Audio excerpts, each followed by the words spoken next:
खबर यह है कि यूक्रेन के डेनेप्रो में एक के बाद एक कई धमाके हो रहे हैं। और देखिए, हम बार बार कह रहे हैं कि अलग अलग शहरों के हम केवल नाम बदल रहे हैं, वहां जो स्थिति है, वहां को लेकर जो खबरें आ रही हैं वो कमोबेश वही है।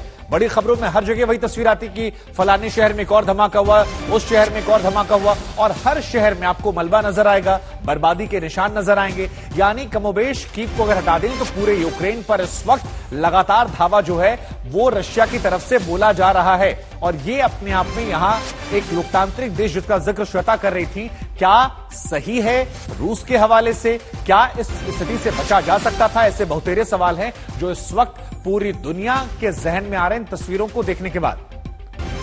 और श्वेता, बार बार ये सवाल पूरी दुनिया में लोग पूछेंगे, कौन गलत कौन सही, लेकिन मानवता जो है वो यहां मर रही है, एक देश बर्बाद हो रहा है।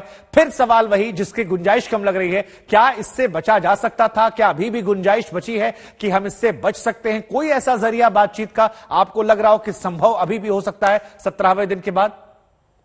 देखिए, चूंकि लड़ाई कीव तक पहुंच गई है, जिसकी आशंका हम इतने दिनों से जाहिर कर रहे थे कि क्या कीव तक ये लड़ाई पहुंचेगी, चूंकि ये लड़ाई कीव तक पहुंच चुकी है, इसीलिए मुझे लग रहा है कि इसकी गुंजाइश और कम होती जा रही है। लेकिन अब कीव में पहुंचकर अभी तक जो रूस दावे कर रहा था कि उसके स्पेशल फोर्सेस हैं, उसके एक और हिस्सा मैं आपको सुना रही थी, जो यहाँ के जो चीफ ऑफ आर्मी है जो इनके, उनकी तरफ से जो कहा गया था कि अब वो रूस इस तरीके से इन्फिल्ट्रेट करने की भी कोशिश कर रहा है कि वो यूक्रेन के सैनिकों को देखिए, देखने में भाषा ये सब एक जैसी है, तो वो कोशिश करता है कि हाथ में पीली पट्टी बांधकर वो दिखाए कि नहीं, हम तो यूक्रेन के साथ हैं, लेकिन उनके पैरों में एक पीली पट्टी भी बंधी रहती है जो रूस को उनको आइडेंटिफाई कर देगी कि नहीं, ये रूस के साथ लड़ने वाले लड़ाके हैं।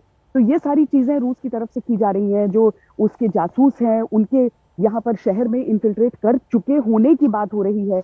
उसके बावजूद किसी को सैन्य आक्रमण इतना करने की आवश्यकता होगी अगर रूस चाहता, तो जिस तरह की घेराबंदी थी, और जो हमारे जो रक्षा मामलों की जानकार जो हमारे पास आए भी, उन सब ने यही कहा कि वो सिर्फ घेराबंदी करेगा।